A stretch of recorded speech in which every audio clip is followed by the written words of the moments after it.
Hello chess lovers, Zoran here with another very exciting game. On the white side is Czech chess grandmaster David Navara and his opponent is Indian chess grandmaster Surya Ganguly. The game is from 2011 Tata Steel Group B. Navara opened up with e4 to which Ganguly answered with e5, knight f3, knight c6, bishop b5. Spanish game is on the board, Rui Lopez.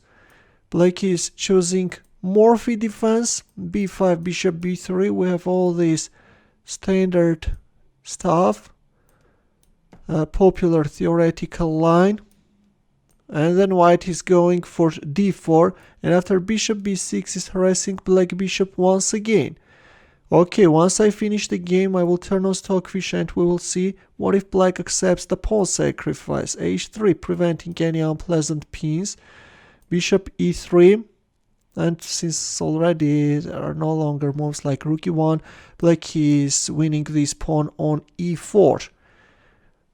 d5. Let me tell you that the position also happened in 2021 in a game played between Magnus Carlsen and Alireza Firuzja. Here Carlsen played knight bd2, that game he won, but in the game we have d5, and this is a move which Grishuk made against Giri in 2021. That game ended in a draw. Okay, we are entering into very complex positions which require deep calculations. There comes knight takes f2 and queen d5. In that game mentioned earlier, Grishuk-Giri game, Grishuk played queen e2, which according to Stockfish is a more precise move. But in the game we have queen d5, not only protecting this pawn, but also, what is more important, of course, white is creating a mating threat. But now, black is announcing a double check.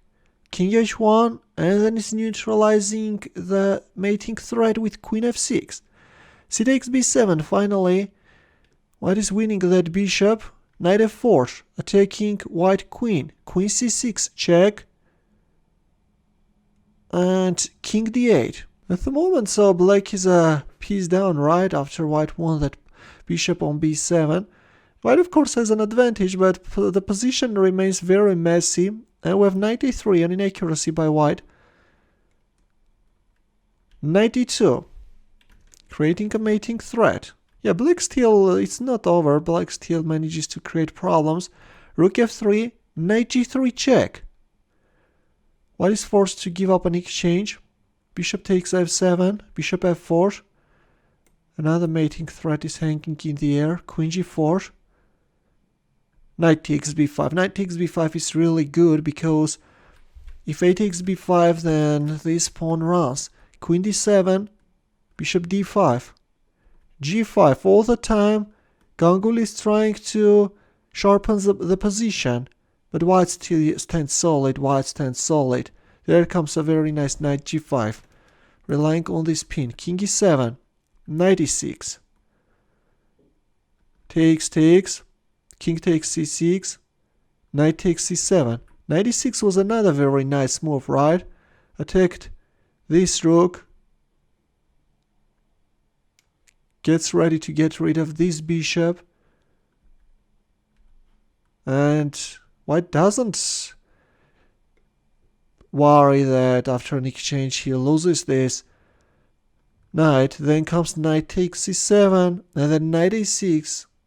White is like playing checkers, is picking up all possible pawns and then is going for a pawn promotion. Yeah, nice calculation there by Navara. He calculated really well and this is how he wins.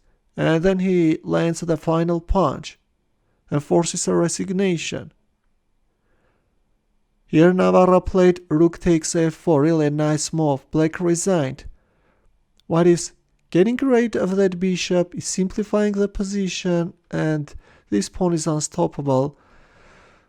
This pawn is unstoppable. White is winning, white is a piece up. Okay, my stockfish is on and we go back to position on move 10, a5. Look, if knight a5, then rook a5, and if here, then d takes e5. For example, now d takes e5, then here, here, 95. Yeah, this looks really bad for black.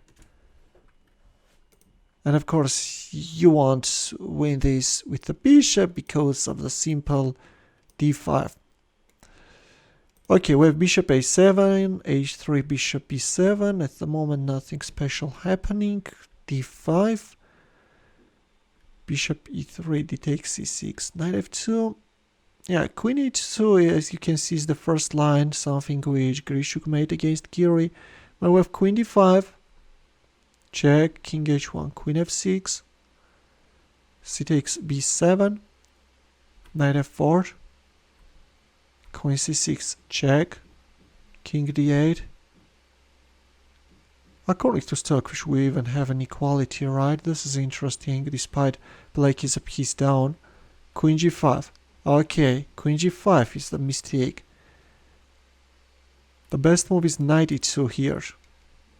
Sacrificing the queen but creating a mating threat. If queen f3, then takes, bishop a7, knight d2 f5. Nice, nice.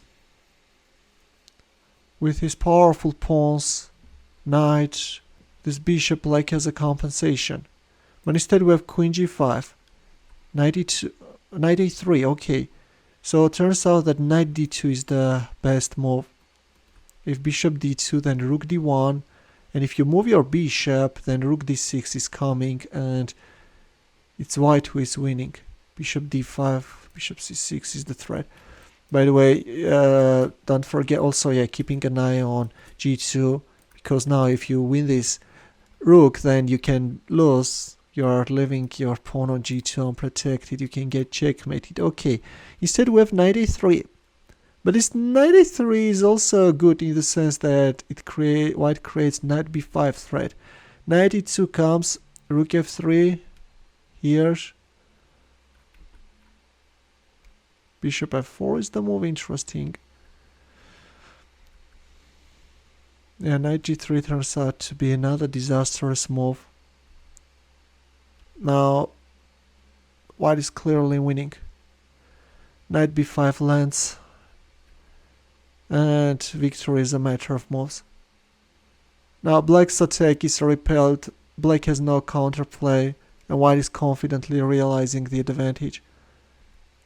Knight e6, queen d7 is also good. White could also go for queen d7, look here, and then knight c7, right? If here, then this is winning. Oh, nice. And instead we have knight e6, queen c6 here. So what if you, for example, just let's make a random move. Then here,